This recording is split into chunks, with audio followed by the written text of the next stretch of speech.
Alors, exercice 59, on vous donne les équations cartésiennes de deux droites et dans un premier temps, on vous demande de les tracer dans un repère.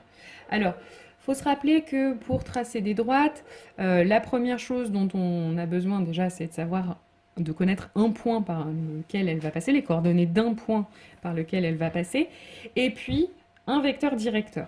Donc, première chose, faut essayer de trouver un point dont les coordonnées vont vérifier l'équation. Alors ce qu'on peut faire, c'est on se dit, je vais déjà choisir une abscisse, quelconque, hein, celle que vous voulez. Donc moi j'ai choisi 1.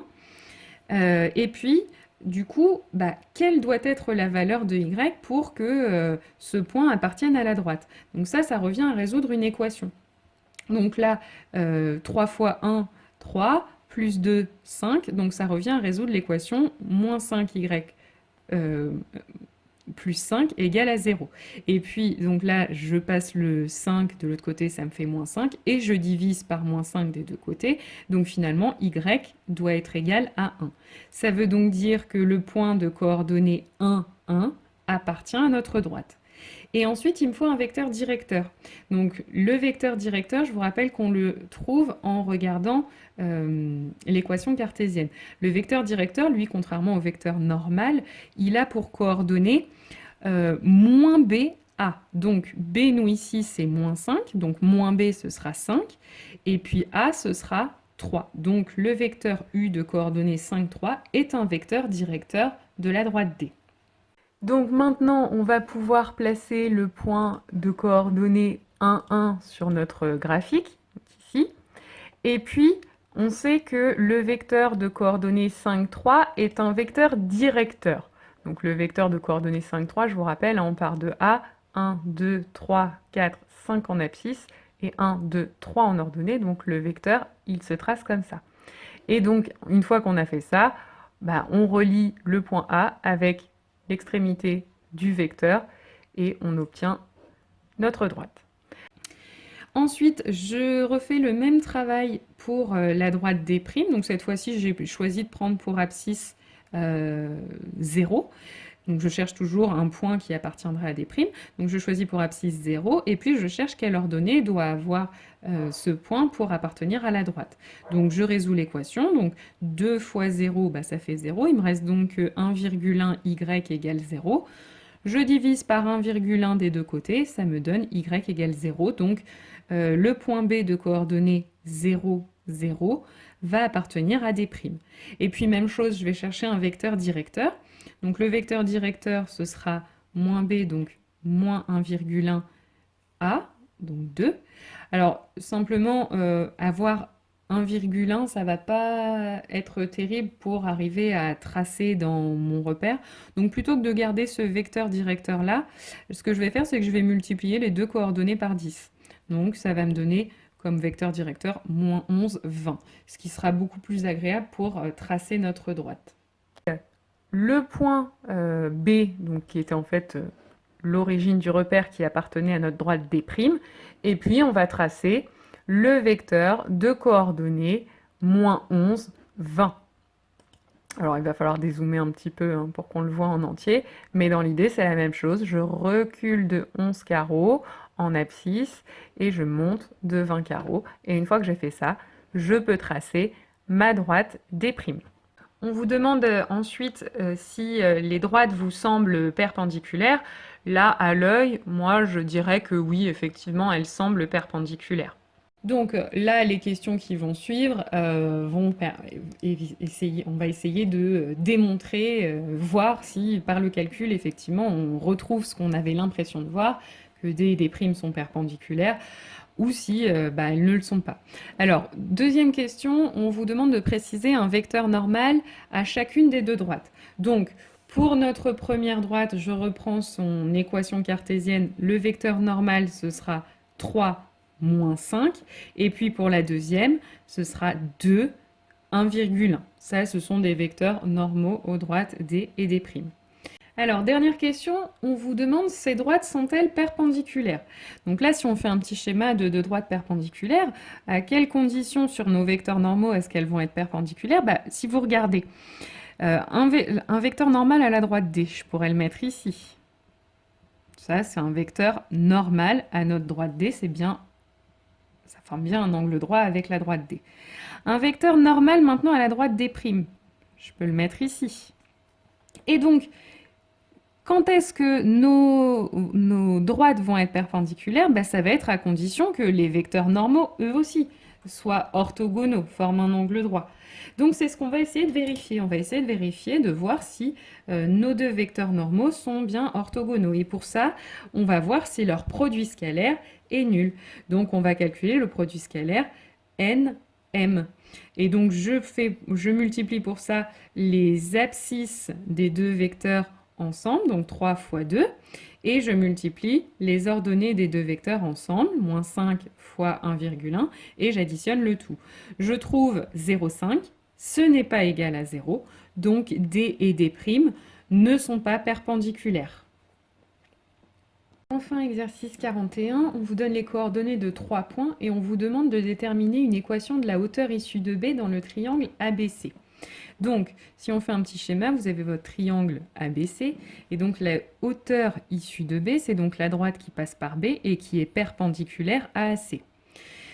Donc, pour déterminer une équation de droite, comme toujours, d'une droite, j'ai besoin d'un point qui se trouve sur la droite, j'ai le point B, et puis j'ai besoin d'un vecteur normal. Donc le vecteur normal qu'on peut donner ici, c'est le vecteur AC. Il y a bien un angle droit qui se forme entre le vecteur AC et notre droite. Donc AC est un vecteur normal AD.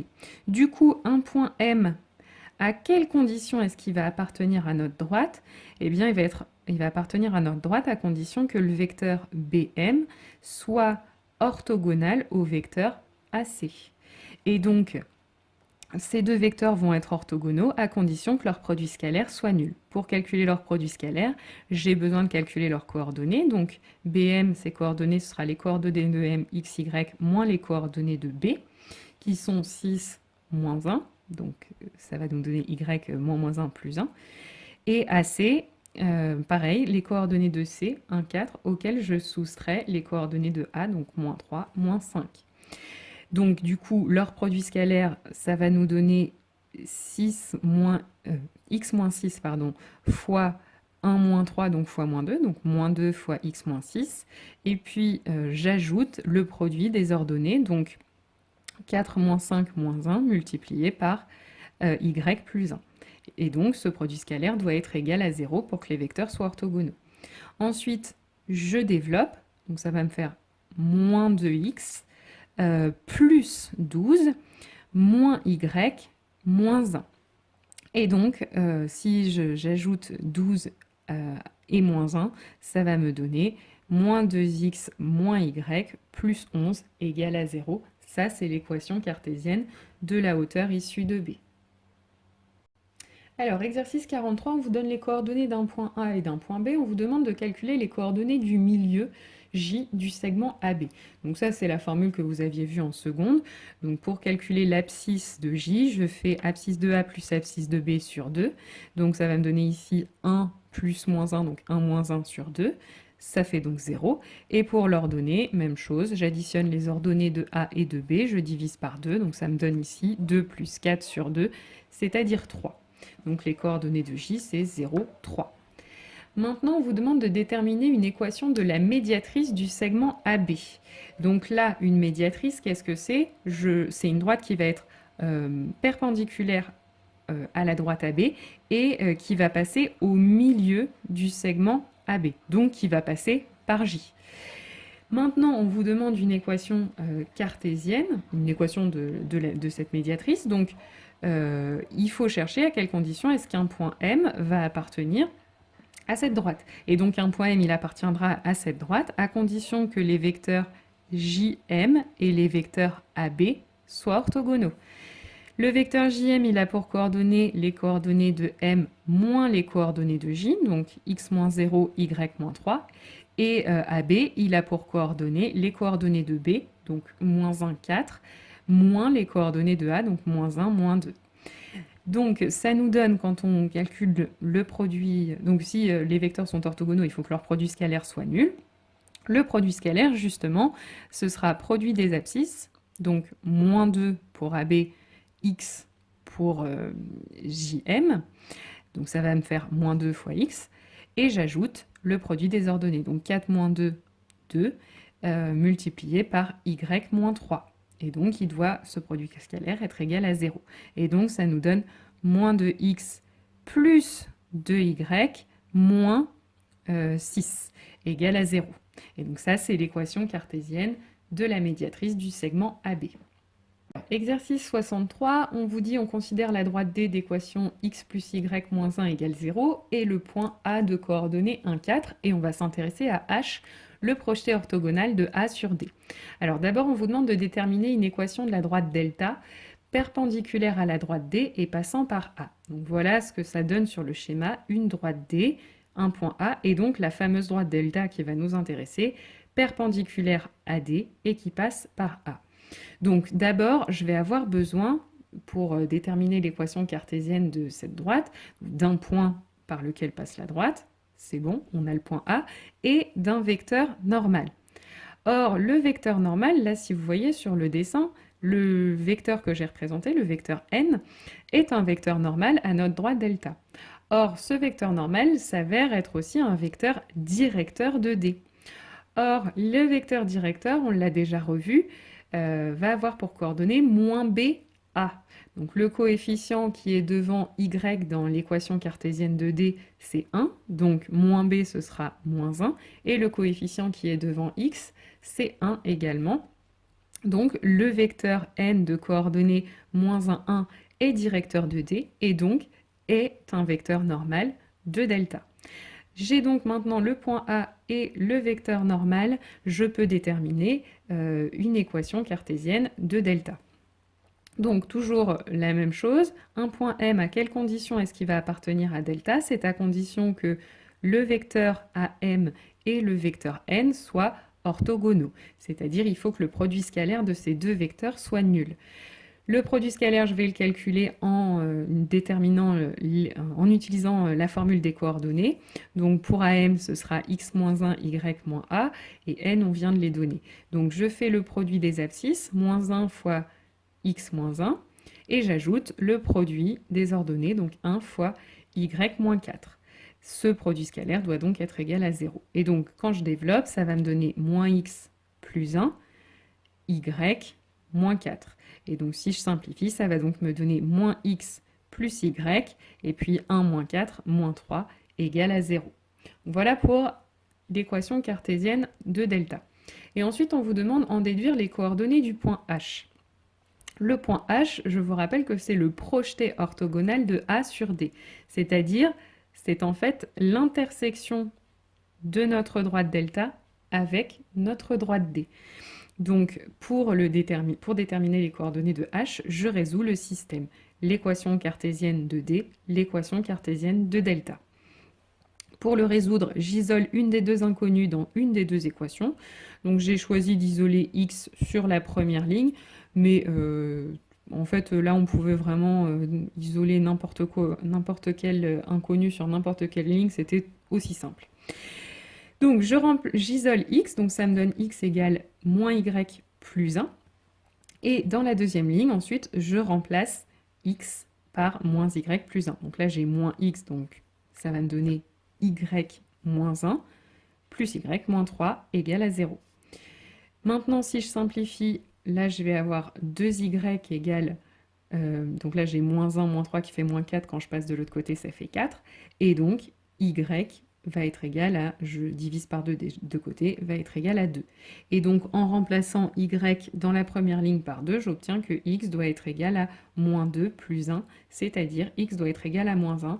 Donc, h va avoir pour coordonnées moins 1, 2. Et pour terminer, exercice 65, donc on considère la droite D d'équation y égale 2x et le point M de coordonnées moins 5, 0, et H, le projeté orthogonal de M sur D. On vous demande de déterminer les coordonnées du point H. Donc là, il faut refaire exactement ce qu'on vient de faire dans l'exercice 63, sauf qu'on ne vous le dit pas. Mais voilà, maintenant, il faut que vous ayez la méthode. Donc, la première étape, c'est déjà de déterminer une équation cartésienne de la perpendiculaire AD qui passe par M. Donc, pour ça, on a besoin d'un vecteur directeur de cette nouvelle droite. Donc, comme on l'a dit tout à l'heure, un vecteur directeur de D sera donc un vecteur normal de la droite delta qui est perpendiculaire à D et qui passe par M. Donc, le vecteur directeur qu'on peut donner pour D, c'est donc moins B, ce sera donc 1, puisque B est égal à moins 1, et A, 2.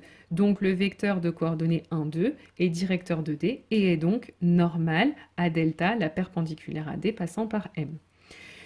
Donc, du coup, un point P, je ne choisis pas M comme d'habitude puisque le point M est déjà utilisé, donc un point P de coordonnées x, y va appartenir à delta si et seulement si le vecteur MP et le vecteur N sont orthogonaux.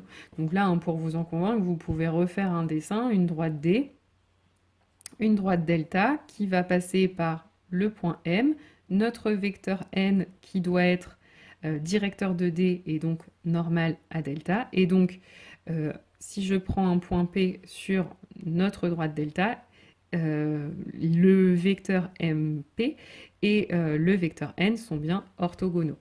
Donc, je calcule les coordonnées du vecteur MP et ces deux vecteurs seront orthogonaux si leur produit scalaire est nul. Produit scalaire, ce sera 1 fois x plus 5 plus 2 fois y moins 0.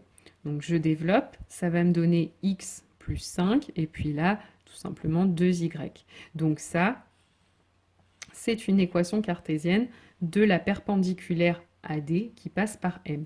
Et maintenant, pour avoir les coordonnées du projeté orthogonal de M sur D, je dois trouver le point d'intersection de D et de delta. Donc en prenant leurs deux équations. Donc y égale 2x pour la première, et puis donc x plus 5 plus 2y égale 0 pour la deuxième. Donc là, dans la première ligne, y est déjà isolé. Donc la première étape est déjà faite. J'ai plus qu'à remplacer y dans la deuxième ligne par 2x. Donc ça va me donner x. 2 fois 2x, ça va me faire 4x, plus 5 égale 0.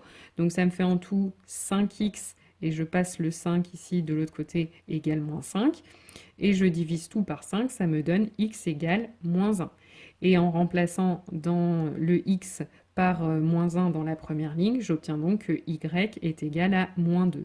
Donc h a pour coordonnées moins 1, moins 2. Et en deuxième question, on vous demande de calculer la distance MH. Donc ça, c'est formule de seconde. Hein. MH, vous prenez les coordonnées de M et de H, qu'on connaît toutes les deux. Donc vous faites abscisse de M moins abscisse de H. Donc l'abscisse de M, c'est moins 5. L'abscisse de H, c'est moins 1. Donc ça va faire moins 5 moins moins 1. Donc moins 5 plus 1 au carré. Plus ordonnée de M, 0, moins ordonnée de H, moins moins 2. Donc plus 2 au carré. Et on prend la racine carrée de tout ça. Ça nous donne MH égale racine carrée de 20.